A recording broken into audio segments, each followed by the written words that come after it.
I'm a 17-year-old kid from Detroit on a mission. Base level. That's what it all boils down to. I'm on a mission. And when I rented the responsibility of defending youth in court, it became an act of service. Welcome to What I Know Now, a podcast that uncovers the stories, experiences, and insights of individuals who have been impacted by the justice system. I'm Cole Williams. And I'm Joel Van Kuyken. Our mission is to drive positive social change in the lives of system-impacted youth, their families, and our communities.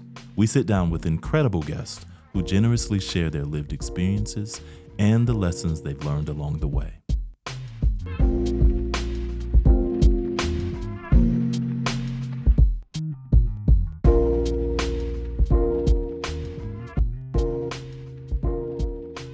Welcome to another episode of the What I Know Now podcast. I'm Joel Van Kuyken. I'm Cole Williams. I'm Bilal. And we are here today with Cayden Brown, who is the juvenile defense attorney in the Oakland County Teen Court. Welcome to the show today, Cayden. It's great to have you here. Honored to be here. Thank you. Well, y'all want me to get started? Because I'm hyped. I'm hyped. Because first of all, you just said you are a juvenile defense attorney for a teen court. So I need our listeners, one, to understand what that is. But how old are you? I'm 17. 17. Just turned 17 3 months ago.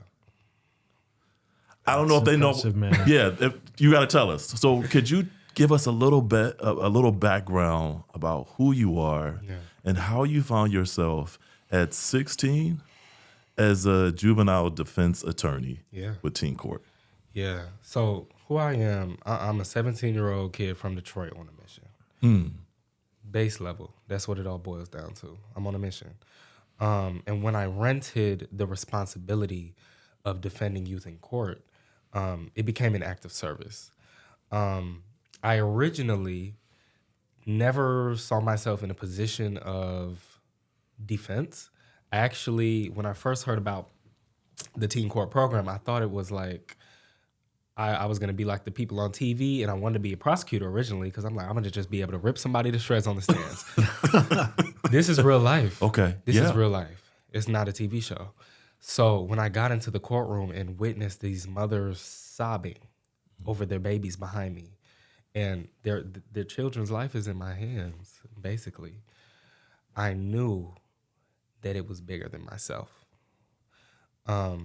And, you know, why would I be involved in court? I'm 16 at the time when I joined this program. I was appointed I was taking practical law classes, and this is one of the, because it's misdemeanor offenses in Michigan, they allow practical law students to take the class. I was a sophomore. I was not supposed to be able to do this. But he appointed me because he knew my story. And the story goes as such. When I was 6 years old, my parents went through a pretty graphic divorce. Family was severed. I was left broken. My family was broken.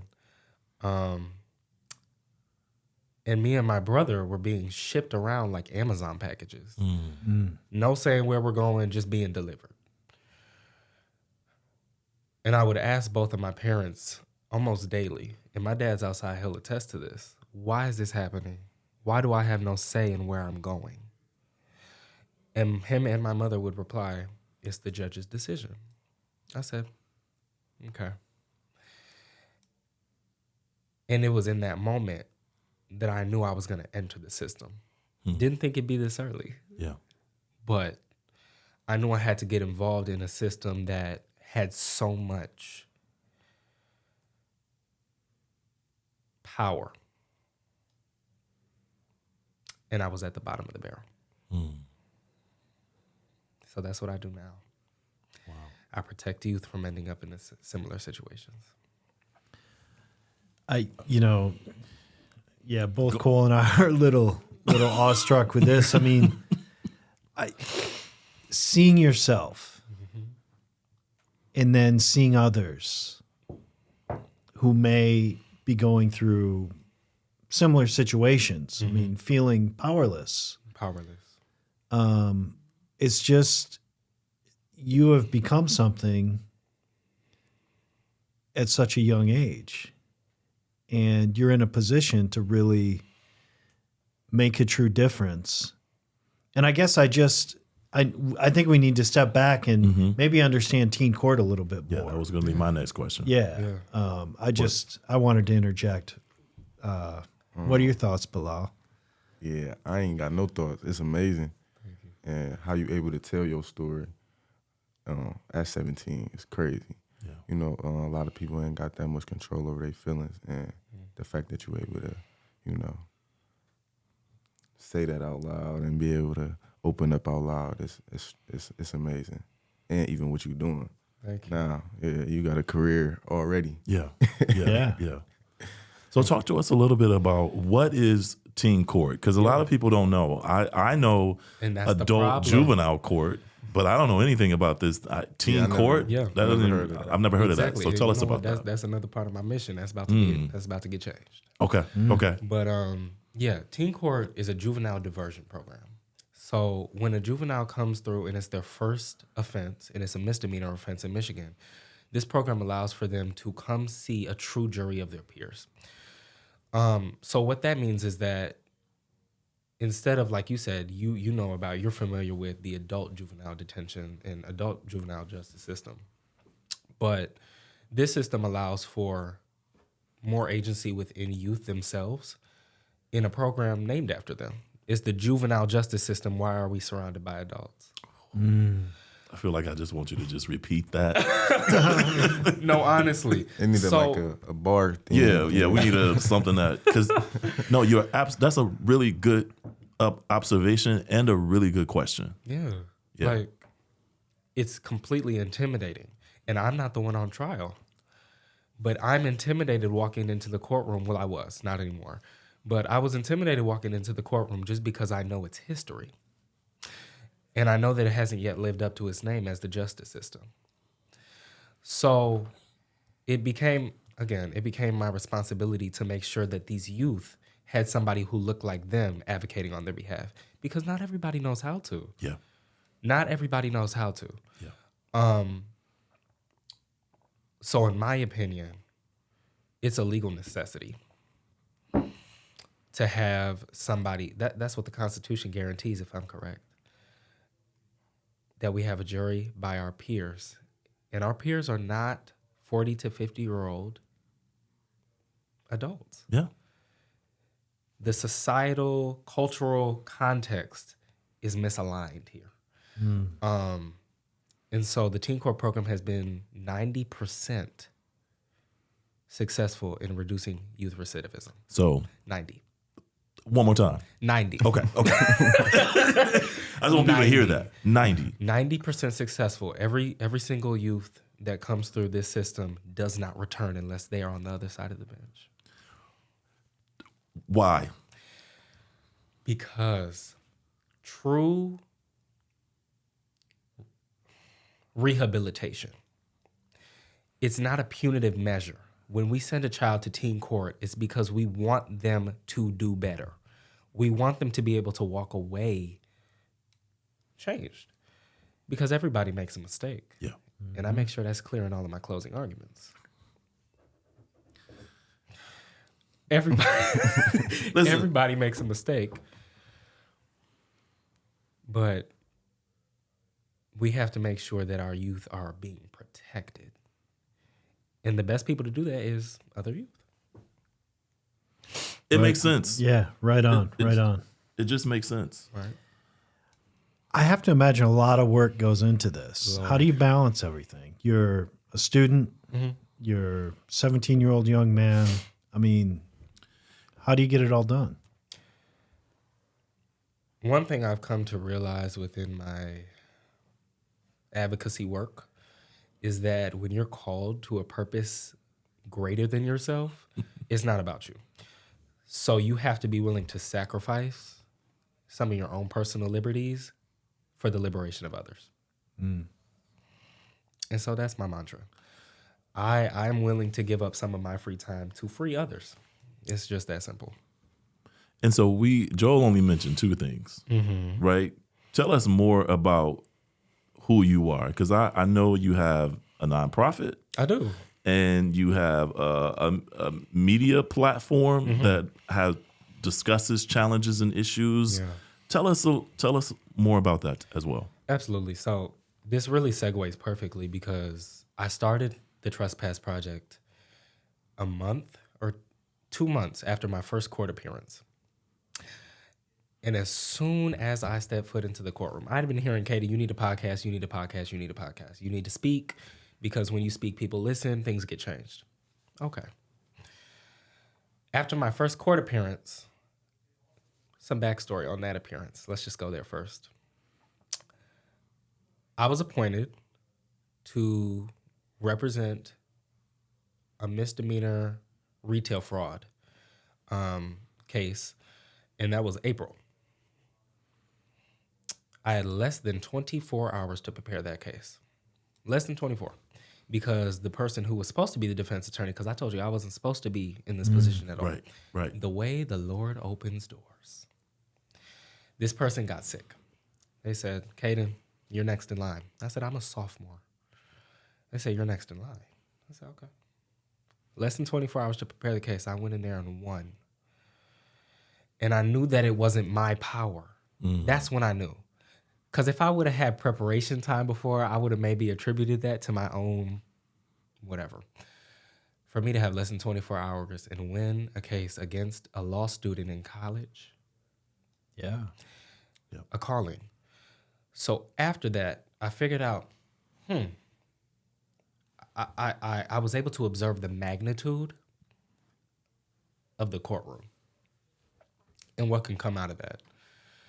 So that's when I began Trespass. I got the website domain the night I won that case. And I said, it is now my responsibility to take what I've just learned and witnessed and hand over that artillery to other teenagers. I cannot hold it on myself. I realized that it could be a movement. And that's where the name Trespass comes from. It means that we are going to cross into the spaces that we have been conventionally told we don't belong in audaciously and make the change we want to see from the inside out. We can protest outside of the courtroom. We can protest on the streets. And those are effective. But nothing that I've done in my life has been more effective than when I stepped into that courtroom and got that child liberated. So that's what the Trespass Project is. It's a place where I initially began interviewing other figures in high positions of power and asking them how they got there so that if another teenager in that field wanted to get there, they had a roadmap. We've crossed into so many, it's not even been a year yet. I released it in June, and we've already advocated on the front doorstep of the President of the United States. Trespass is less of a company or organization than it is a movement. Gotcha. And I want people to hear trespass and understand that that means we're going to cross into some spaces without permission. And that's interesting because when I think of trespass, I think about, don't. Right, yes, right. Don't do that. Yes. Right? And so the way that you've been able to flip that narrative is pretty powerful. Thank you. Yeah. So tell us about you have a nonprofit too, right? Or is that they're both together. They're blended. Gotcha. Okay. What are you guys thinking? Yeah, I just think, people with power, it's rare that they want to give up that power. So the idea of trespass and looking at that in a different context, power is something that isn't really ephemeral. It's something that is big, and it's something that we all can have a certain amount of power. But yes, systems with power are where we need to be addressing the issue. Absolutely. So Absolutely. I don't really have a question or a comment. I'm just acknowledging that concept is important. We tend to let power overwhelm us when we can have our own agency and we can become powerful in how we move, in how we operate. We can be more effective if we have some power and we're working in good faith for the community. Well, I'll tell you this. The number one issue in the power dynamic right now is that people think it belongs to them. Yeah. Maybe it was the way I was raised. I understand that everything I have is not mine. It is my responsibility to operate within it and bring about change effectively, but it doesn't belong to me. Yeah. So how can I hold on to that? Right. It's not my job. It's not my job. And I like what you said about power integrated into the system, because statistically, less than 5% of attorneys in the United States are black. Yet the justice system in our detention centers are oversaturated with black people. The balance is not right. It's completely disproportionate. And so the only way that we can rebalance that is to make more of those people look like us. Representation matters. It really does. Same in the courtroom. So you talk about teen court being a diversion program. I don't even know if people know what diversion is. Those of us who are in the juvenile space know it. Yeah. But can you talk a little bit about what is diversion and why is that important? The reason I love the ideation around diversion and that name itself is because it recognizes that it's a trajectory. I always say I view crime as a location, not an act or anything like that. Crime is location, meaning we can bring somebody out of that location. So diversion programs recognize that these youth are on a path to keep doing wrong. And if we can stop them in their youthful age and divert them to turn around, then it is highly effective in 90%. Yeah. Yeah. So walk us through the process, right? So I'm a teen. I just committed my first time offense. Yeah. I don't know. Is truancy? Do you see truancy? Do you see theft? Do you see is it some of those running away from home? Yeah. So some of those things. Some of the most common are vandalism, theft, curfew, missing curfew. Pretty minor offenses, but people would be surprised what a misdemeanor constitutes in Michigan. It goes pretty high. DUIs, all of that. Those are all misdemeanors. So when it's the first time offense, we are able to jump in and be like, hey, this is your first and last. Okay. And so what's the feedback from teens who have this experience, right? Because it's outstanding. Okay. And I'll say this. Something that I argue, no matter who the child is, no matter what they did, nothing, there's always you have to propose something in your closing argument of what their consequence should be. Okay.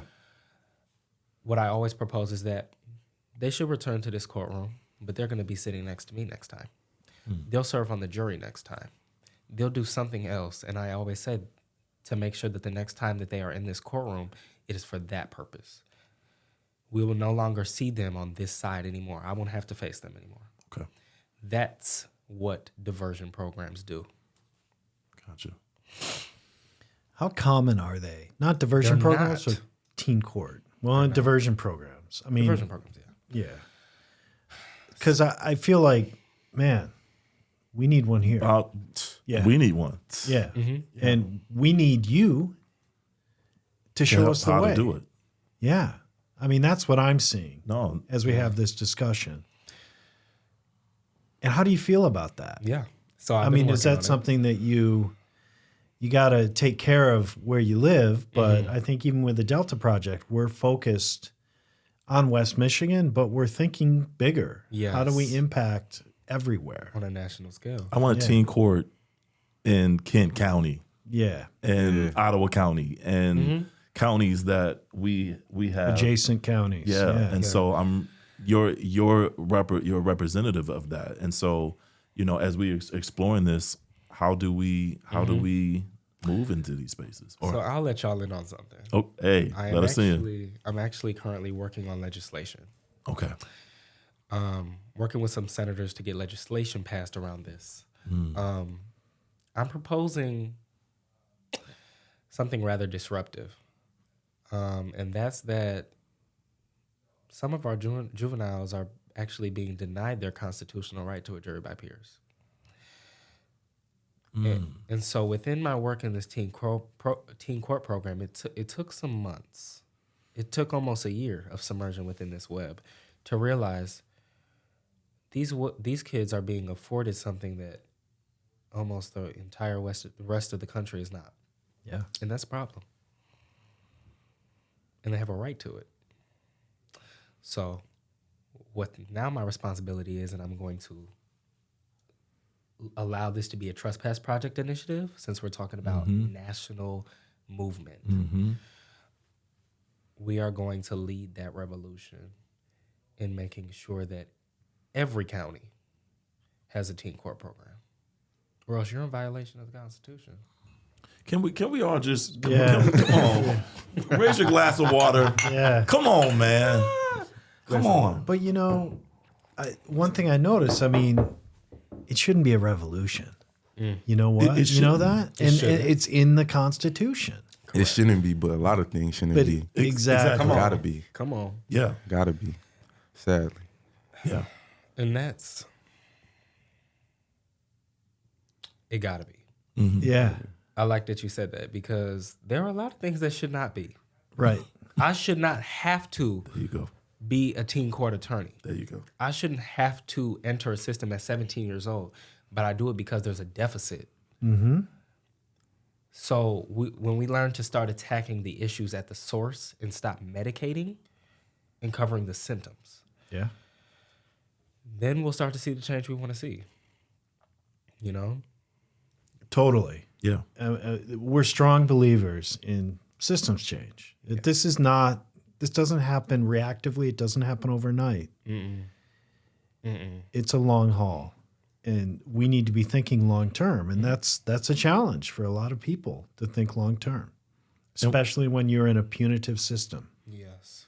And I've learned that justice fighters are born within and come out of it, right? And so as I'm listening to you, I'm also thinking, oh, you're talking about justice fighting. Man, this is justice work. Yeah. Right? And in justice work, it is a bit of a revolutionary type of fight, because systems are made up of people, right? And if we know that systems are made up of people, then we also have to recognize that the only way systems will change is through the actions of people, right? And so as I'm listening to you, and I'm looking at you, I'm looking at Bilal, and I'm like, I mean, you guys are system fighters, or justice fighters, because you've been in these spaces as young people navigating these systems. And I think what I'm really interested in sort of knowing and recognizing is, how do we get young people to be you? How do we, because you're doing it. The idea of a young person coming in on a misdemeanor and then coming back as a consequence or as a challenge, hey, you're going to sit next to me, you're going to be in this different role in the courtroom, is pretty powerful, because I don't know many young people who go into a courtroom and then get to connect with the judge or get to connect with the attorney or show up in the role, and they're getting mentorship in that space. So to hear you even talk about that is flipping a switch for me, because you don't typically see that. But if teen court can do that, then that's going to change the trajectory of where our young people go if they have access to these roles in court. So I'm just interested in what are some of the consequences that are given to a teen who show up. Because that's you described one way of giving them out, but what are some of your typical consequences in teen court? Well, personally, I get all of my clients acquitted. Oh, so there is.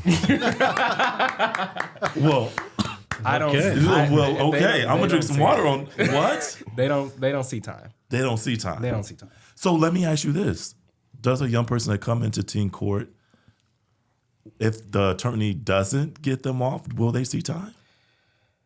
Because it's a diversion program, there's always an extent of the law, where you can punish somebody to the max extent. Rarely, I've personally never heard of anybody going to a detention center. Okay. You would have to be pretty much held in contempt for that. Okay. Doing exactly what the judge, opposite of what they told you to do. They really try to steer away from that because it's already oversaturated. A lot of it is community service, fines, but yeah, I don't deal with that. Okay. What about the victims? We don't talk about them a lot, but we don't. Yeah. We don't. So another thing that always happens before they even come and see me is restitution is paid. In whatever form that comes. Usually I deal with a lot of theft, so paying the money back or returning the items. But there's restitution in so many other ways. If there's vandalism, spend time cleaning it up, whatever it is. But it's just a restorative circle. We're not sending anybody to be punished for their mistake. Yeah. If there is a way we can come in and be like, hey, turn that around. Yeah. I was just saying, they're still accountable, though. Absolutely. I mean, that's what people need to understand. Absolutely. Just because they're not being locked up, Yes. there is accountability. Well, A lot. yes, but I work alongside a lot of people who say lock them up. They say giving them community service is just another pat on the back. These kids need to be scared straight. That doesn't work. Hey, I'm just telling you what they say. No, But listen. No. Come on. I'm just telling you. Because I can merch that it don't work. Because time and time again, when I be in that courtroom where I go into that cell, and like when I'm in the back of that car, my heart be beating. Like, oh no, I don't want to go. It's dead. Woo. Then like once you get back out into the world, you around that same community, that fear gone. So it's like it's not about like the fear or being locked up. That's not the rehabilitation. The rehabilitation is the people in the community. You know what I'm saying? Us seeing the black leaders, us seeing our teachers. You know what I'm saying? Like us being able to find ourselves in the community without being influenced by the things that we don't need to see. Yes. You know, without the TV or the black man shooting people, and you know what I'm saying, the black man, the drug dealer. Yeah. You know, we need to see black lawyers, you know, Yes. black judges, Yeah. stuff like that. People on that bar, you know. We don't see that. Yeah. It ain't about the fear at all. It's about the influence. No. Yes, it's about the influence. And responding to that, those people who say they need to be locked up, did you hear the statistic I gave you? I heard it. 90% successful in recidivism. My question to you is, what is your goal? With locking up a child, what do you hope to see happen when they get out? Do you hope to see that they just magically stop? When has that worked? Almost every single child who comes out of a detention facility ends up re-enabled to do it again. And they find themselves back up in the courtroom. Teen Court program and a diversion program where we say, we're going to come in right here and steer you in the right direction. They don't return. Why? But lock them up? That's what they say. That fear leave them eventually. Well, but that's it. I think we are a country that operates out of punitive measures. Always has. And Always so has. this idea of doing any restorative practices, restorative justice, like that sounds for a lot of people, you're just giving them a pat on the back. Well, They've also, caused crime. I'm glad you said that because that's also the language of the oppressor. Yeah. And so what we teach at Trespass is legal literacy. And what that means is, and there's a quote I have that I stated in an interview with Outlier Media. It's legal literacy equals liberation. And it's been proven because the system, since its inception, has been systemically written in a foreign language to people who look like us. No debate around it. I ain't gonna lie. You gotta let that sit for a minute. Listen, I want to say pause. It's been systemically written in a foreign language to us on purpose. They don't want us to understand how things work so that we can just be trapped underneath it. The more and more and more we understand to speak their language, they can't confuse us. I've sat in the face of 20-year plus practicing attorneys and said, my client will not be found guilty today. And they weren't. We have to learn to speak the language. And the more and more we do, it's going to be a totally different justice system. It might live up to its name finally. It might truly be just. Because the only, like, as long as the same people run it, why would we expect something to change? It's working for them. Mm-hmm. They're benefiting. We have to change the narrative. We have to change the roles. And then the outcomes will change. It's a process. Where does the narrative of I don't want to, well, no, this is the narrative. I don't want to portray or betray. Is that the word I'm looking for? Betrayal? Betrayal. Maybe that's what I'm looking for. Nope, we're going to edit that, David. Edit that. The question I'm trying to ask is, there is a narrative that is out there about Black and brown folk going over into the legal space. Like, for example, I'm not about to be a police officer. Mm-hmm. I'm not about to be a judge. Mm-hmm. I'm not about to be a lawyer. I'm not doing nothing for the man, right? So there's already this embedded fear that I know from my own personal experiences, but I've also had the opportunity to work with a lot of black and brown boys. And they tell me, when I was 4, I wanted to be a firefighter.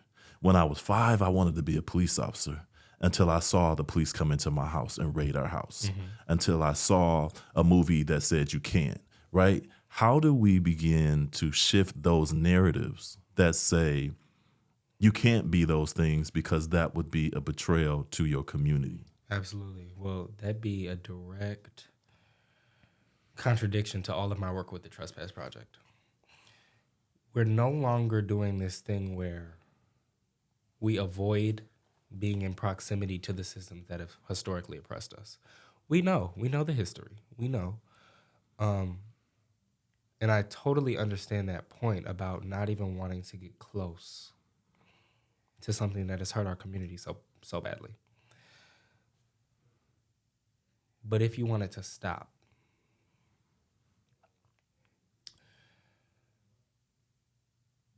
you have to end up in a position to make that happen. We don't get things done from the outside. You have to get in the club. And when you get in the club, that's you have some controls. Do you think, I'm going to give an analogy. Do you think that you can change the trajectory of where a plane is flying from first class?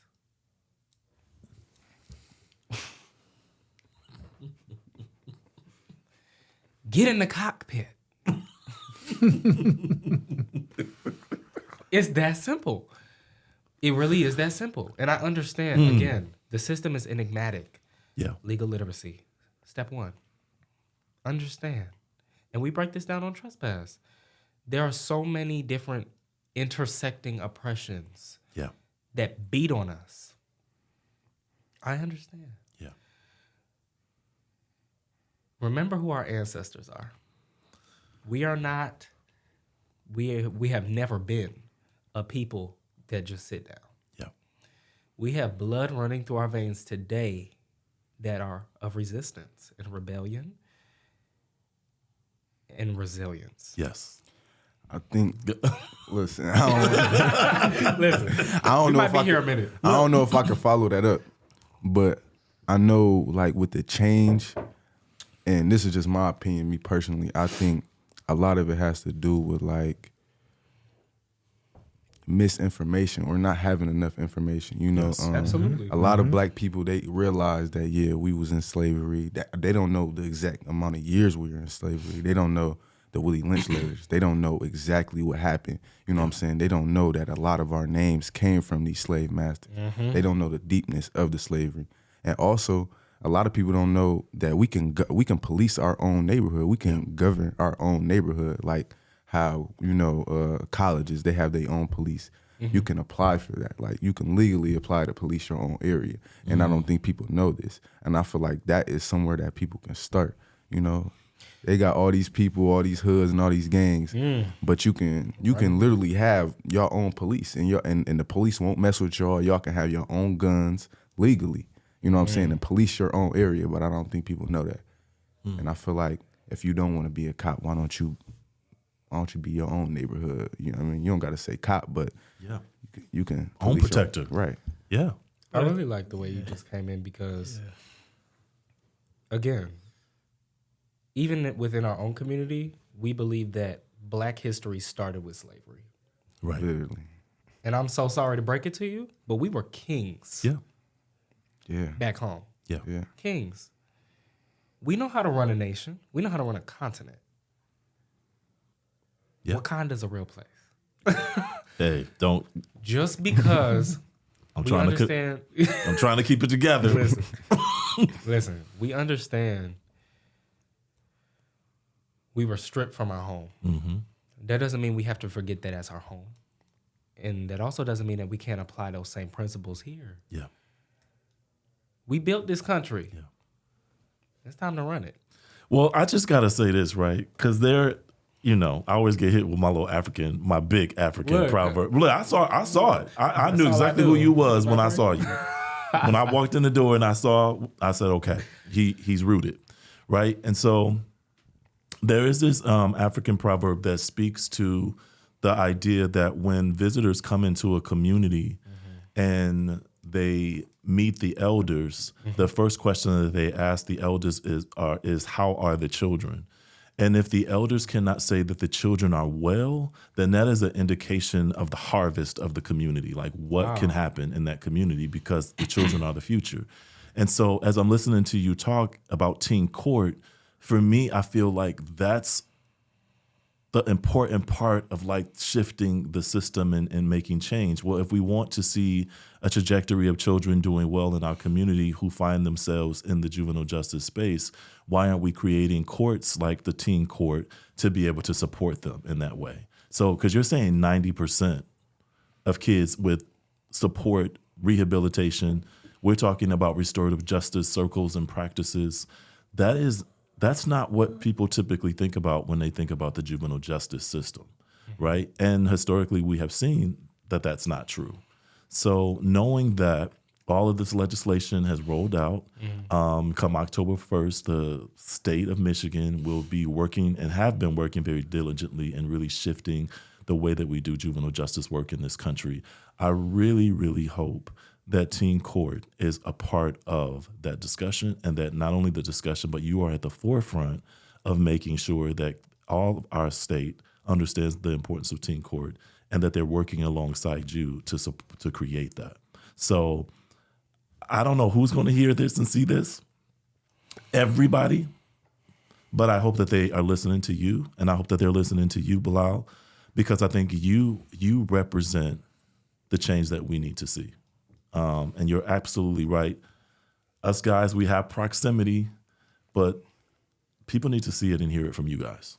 And so my next question for you is, how does a young person, what advice would you give a young person who wants to be a part of this but don't know how?